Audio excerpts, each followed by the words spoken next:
Greetings. In this video, I want to simplify what we mean when we say coherence and cohesion, both very important concepts to understand in writing. Let us begin with coherence. And there is a textbook definition that I'm going to show you here. You can read that following the PDF document that I'll provide for this.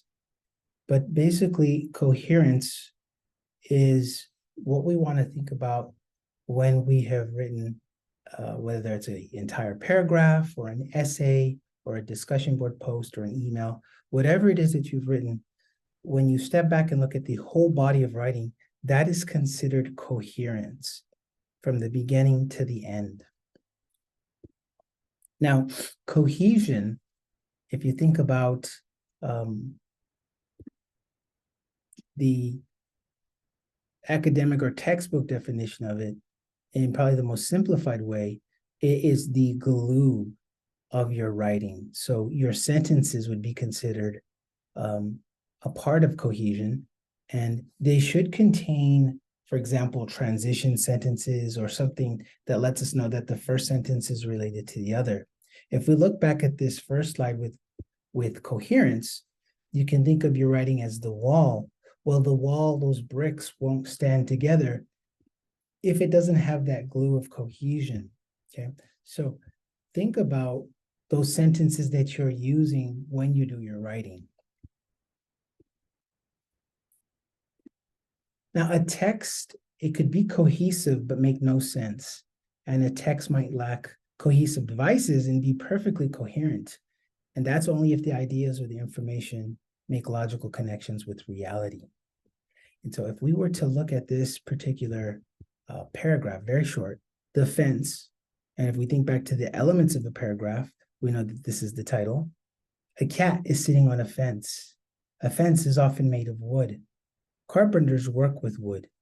Wood planks can be bought from a lumber store. So think about this paragraph for a moment, and then I want to present the question, is this coherent or incoherent?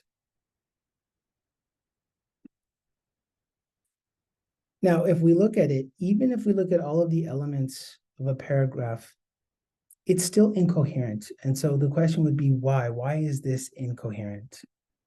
Now let's think about this visually. And we look at all the different elements at the sentential or sentence level. A cat is sitting on a fence. There's our first image. A fence is often made of wood. There we have another image. Carpenters work with wood. And there we have another image. And then wood planks can be bought from a lumber store. And there we have another image. So all of these images together, we're pretty unsure of what really the main idea is here.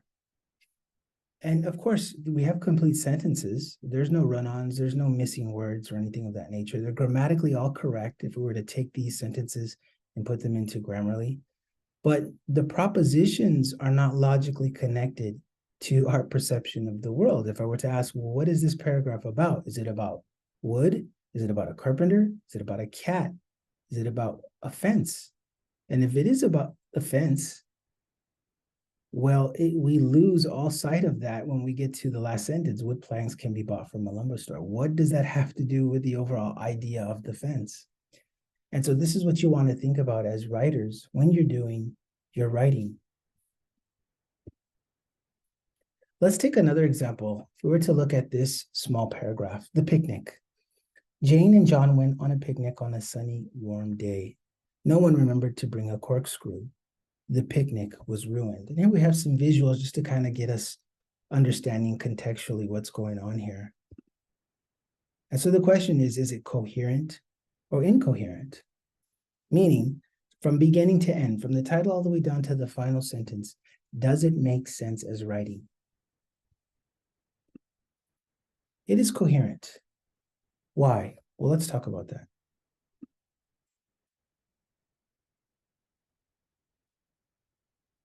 Now, both the reader and the writer, they share knowledge in schemata.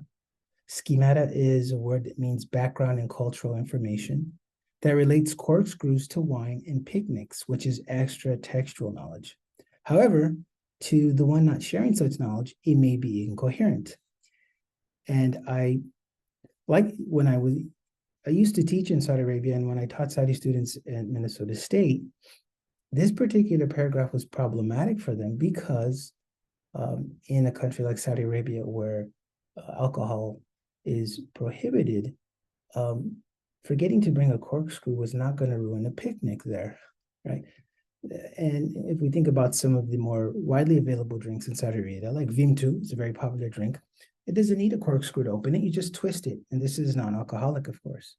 And so in that sense, someone would think culturally and traditionally, this doesn't make sense to me. And I have had students tell me, teacher, I don't understand. What does this mean? Why is it ruined?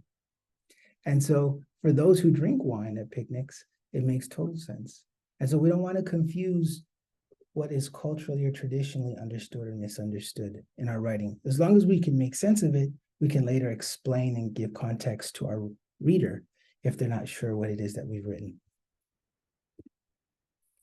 So visually think of it this way. Coherence is that unity of discourse. Discourse means everything you're conveying when you express yourself, such as sentences and paragraphs that form together. So this entire essay here is the whole wall of this essay that was written, and that is it coherent from beginning to end.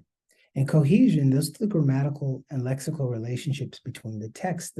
That's the glue inside there. Those are those little sentences, like if you have transition words, if you have indentations to indicate new ideas, if you have spacing to show, enough room for the reading, as long as you have sentences that are connected to one another, then your cohesive devices or the cohesive techniques that you use will make the whole entire essay itself coherent. This brings us to understanding the reader-writer relationship. The writing teacher is responsible for ensuring that you as the writer develops your strategies of coherent writing. You as the writer, you're responsible for producing the text that will be coherent to your readers, whether it's your professor, whether it's your peers, or whether it's somebody else that you share writing with. Your text itself should be coherent, and that will only happen if you as the writer carefully plan for it to be coherent.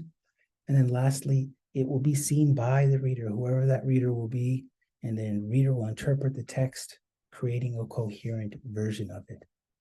And so with the conclusion here of this video, I want writers to understand this is a smaller part, coherence and cohesion, that fits into what we'll be studying later on and reading about in the Starkey text related to pathos, logos, and egos.